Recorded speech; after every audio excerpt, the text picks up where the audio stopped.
ఎగువన కురుస్తున్న భారీ వర్షాలతో ప్రకాశం బ్యారేజ్ కు వరద కొనసాగుతోంది. ప్రస్తుతం 3.25 లక్షల క్యూసెక్కుల నీరు ఇన్ఫ్లో అవుట్ఫ్లో కొనసాగుతోంది. మధ్యాహ్నానికి మొదటి ప్రమాద హెచ్చరిక జారీ చేసే అవకాశం ఉన్నట్లుగా తెలుస్తోంది. ముందస్తుగా లోతట్టు ప్రాంత ప్రజలను అధికారులు అప్రమత్తం చేస్తున్నారు. నదీ పరివాహక ప్రజలు అప్రమత్తంగా ఉండాలని ఇప్పటికే సూచించడం జరిగింది. వాగులు కాలువలు దాటేందుకు ప్రజలు ప్రయత్నించవద్దని హెచ్చరికలు జారీ చేశారు. ప్రకాశం బ్యారేజీకి 6 లక్షల క్యూసెక్కులుగా పైగా వరద వచ్చే ఛాన్స్ ఉందని అంచనా వేస్తున్నారు. దీనికి సంబంధించి పూర్తి సమాచారం అందించడానికి మా ప్రతినిధి శ్యామ్ లైవ్ లో సిద్ధంగా ఉన్నారు. శ్యామ్, అప్డేట్స్ చెప్పండి. Good morning Sheela. ఈరోజు చూసుకున్నట్లయితే కృష్ణా నది పరివాహక ప్రాంతానికి వరద భారీ ఎత్తున వస్తూ ఉంది. ఈ నేపథ్యంలో చూసుకుంటే ప్రస్తుతం మనం ప్రకాశం బ్యారేజీ దగ్గర ఉన్నాము. ఈరోజు మధ్యాహ్నానికి మొదటి ప్రమాద హెచ్చరిక కూడా జారీ చేసే అవకాశం ఉంది. ప్రస్తుతం చూసుకున్నట్లయితే ప్రకాశం బ్యారేజ్కి మొత్తం 3.57 లక్షల క్యూసెక్ల నీరు ఎగువ నుంచి కూడా వస్తూ ఉంది.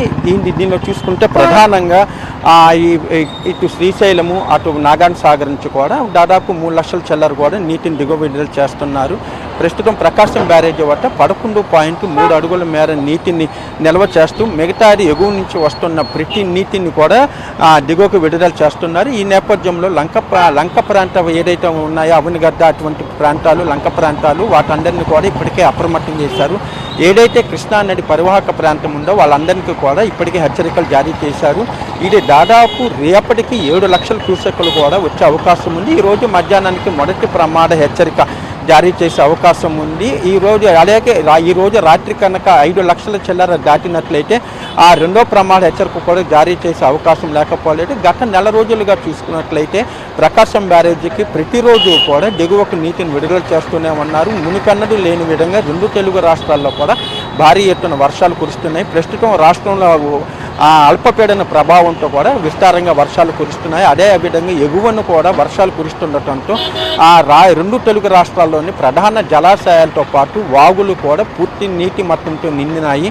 ఇటు శ్రీశైలం నాగార్జున సాగర్తో పాటు కృష్ణా నది పరివాహక ప్రాంతాల్లో కూడా భారీ ఎత్తున వరద నీరు వచ్చి చేరుతోంది. ఈ నేపథ్యంలోనే ముఖ్యంగా ఎన్టీఆర్ అలాగే కృష్ణా జిల్లా 2 జిల్లాల కలెక్టర్లు కూడా ఎప్పటికప్పుడు కూడా పరిస్థితిని అంచనా వేస్తున్నారు. ఇప్పటికే ఎన్టీఆర్ జిల్లా కలెక్టరేట్లో టోల్ ఫ్రీ నంబర్ను అలాగే కంట్రోల్ రూమ్ను కూడా ఏర్పాటు చేశారు. ముఖ్యంగా లోతట్టు ప్రాంత ప్రజలకు ఎప్పటికప్పుడు కూడా సమాచారం ఇస్తున్నారు. ఒకవేళ భారీ ఎత్తున కనుక వరద నీరు వచ్చేటట్టయితే వారందరినీ కూడా అక్కడి నుంచి నివాసాల నుంచి ఖాళీ చేసి పునరావాస కేంద్రాలకు కూడా తరలించేందుకు కూడా అధికారులు అప్రమత్తమయ్యారు. ఇప్పటి వరకు చూసుకున్నట్లయితే ఆ పరిస్థితి ఉండదని భావిస్తున్నారు. గత ఏడాది చూసుకుంటే ఒకవైపు ప్రకాశం బ్యారేజీకి మరోవైపు కొద్దిగా బుడమేరు ఈ రెండు కూడా భారీ ఎత్తున వరద నీరు రావడంతో విజయవాడలోని దాదాపు సగం డివిజన్లు దాదాపు 22 డివిజన్లు వారం రోజుల పాటు పూర్తిగా నీటిలోని ముండిపోయినాయి. దాదాపు మొదటి అంతస్తు లెవెల్లో కూడా నీరు అప్పట్లో వచ్చినాయి. దీంతో ముఖ్యమంత్రి చంద్రబాబు నాయుడు దాదాపు 10 రోజుల పాటు విజయవాడ కలెక్టరేట్లోనే ఉండి పగలనగా రాత్రనగా కూడా వరద నీటిని అది మొత్తం పోయేంత వరకు వారికి పునరావాస కేంద్రాలు అందుతున్న సహాయ కార్యక్రమాలను కూడా పూర్తిగా దగ్గరుండి ఆయన పర్యవేక్షించారు. అయితే ఈ ఏడాది అటువంటి పరిస్థితి పునరావృతం కాకుండా ఎప్పటికప్పుడు కూడా అధికారులు అప్రమత్తం చేస్తున్నారు. ముఖ్యంగా నగర వ్యాప్తంగా కూడా విజయవాడ నగరపాలక సంస్థ ఆధ్వర్యంలో మాన్సూన్ రెస్పాండ్ టీం అంటూ కూడా ప్రత్యేకంగా ఏర్పాటు చేశారు. మొత్తం 40 చోట్ల ఈ టీంలో ఏర్పాటు చేశారు. ప్రతి టీంకి కూడా 3 అధికారులను కూడా నియమించారు. వాళ్ళు ఎప్పటికప్పుడు ఆ డివిజన్ ఆ ప్రాంతంలో ఏమైనా వర్షపు నీరు కనుక నిల్వ ఉన్నట్లయితే వాటిని ఎప్పటికప్పుడు ఉన్నతాధికారుల దృష్టికి తీసుకెళ్తాము. అక్కడికి డ్రైనేజీ సిస్టమ్ను ఎప్పటికప్పుడు క్లీన్ చేయటం తదితర ఏర్పాట్లు అయితే ఎప్పటికప్పుడు కూడా చేస్తున్నారు. దాదాపు ఇప్పటి వరకు చూసుకున్నట్లయితే లోతట్టు ప్రాంతాలు ఎక్కడా కూడా నీరు లేకపోయినప్పటికీ కూడా ఈరోజు మధ్యాహ్నానికి మొదటి ప్రమాద హెచ్చరిక తర్వాత రేపు మధ్యాహ్నానికి దాదాపు 7 లక్షల క్యూసెక్కుల నీరు కూడా వచ్చే అవకాశం ఉంది. ఒకవేళ 7 లక్షల క్యూసెక్కులు కనుక వచ్చినట్లయితే కృష్ణలంక తదితర ప్రాంతాల్లో కూడా ఇళ్లలో కూడా నీరు వచ్చే అవకాశం ఉంది.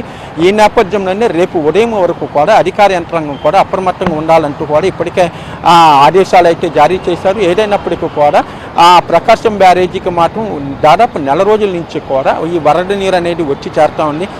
ఈ ప్రకాశం బ్యారేజీ దిగువన ఏదైతే ప్రాంతాలు ఉన్నాయో ముఖ్యంగా లంక ప్రాంత ప్రజలు అలాగే బుడమేరు కూడా వరద నీరు వచ్చే అవకాశం ఉందంటూ కూడా కొన్ని పుకార్లు అయితే వస్తున్నాయి.